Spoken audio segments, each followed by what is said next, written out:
Manicured lawns, children at play, the American dream fulfilled.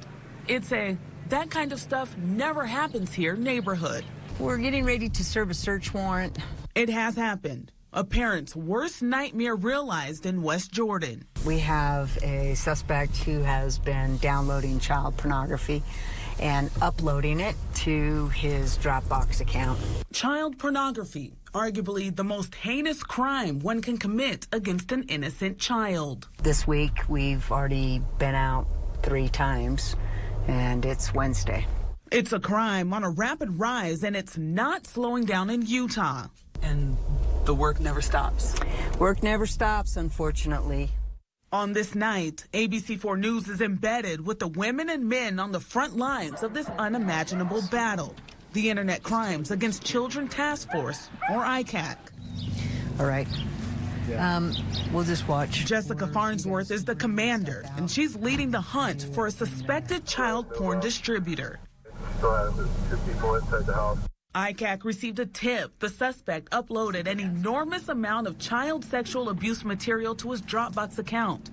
6,483 photos and videos in all containing disturbing images of little girls forced to perform sexual acts. Task force officers take the perpetrator into custody without incident. He's taken into the mobile forensic lab. The suspect's being interviewed right now.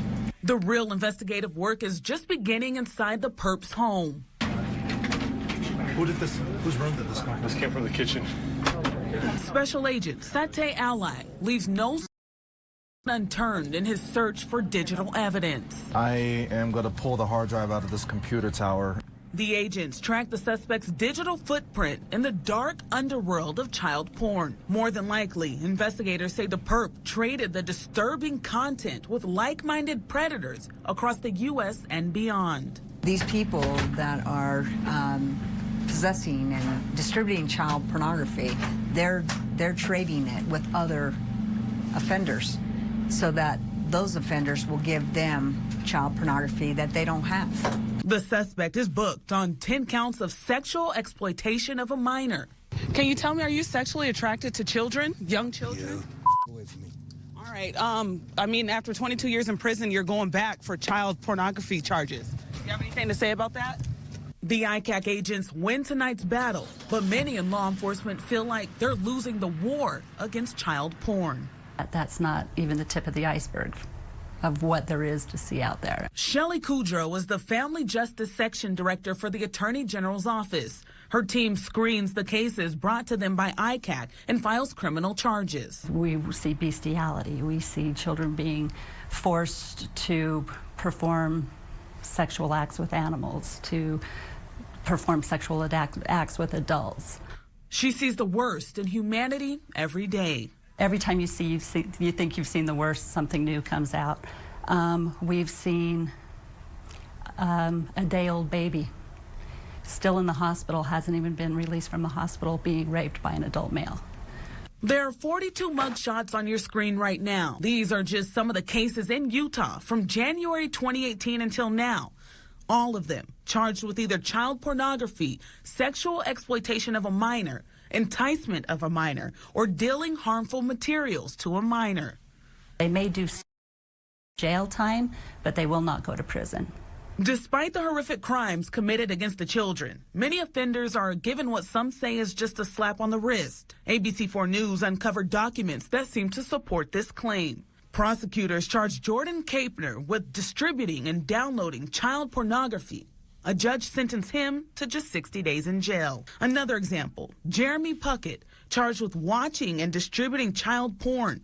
He served just 30 days. And then there's Peter McKee, arrested for meeting up with who he thought was a 13-year-old girl. Charging documents state he wanted to engage in sex. McKee served just 30 days in jail. It's difficult to push for stiffer child pornography sentencing when many federal judges believe sentences are too long. According to a survey by the U.S. Sentencing Commission, 71% of respondents believe the mandatory minimum for receipt of child pornography was too high. And it's not just federal judges. State Representative Jim Dunnigan of Taylorsville recently pushed for legislation that would have lowered the penalty for viewing and possessing child pornography. The main reason we're here, again, is because law enforcement is worried that if this bill passes, it would have lesser penalties for people convicted of child pornography. I haven't heard that. No, I don't.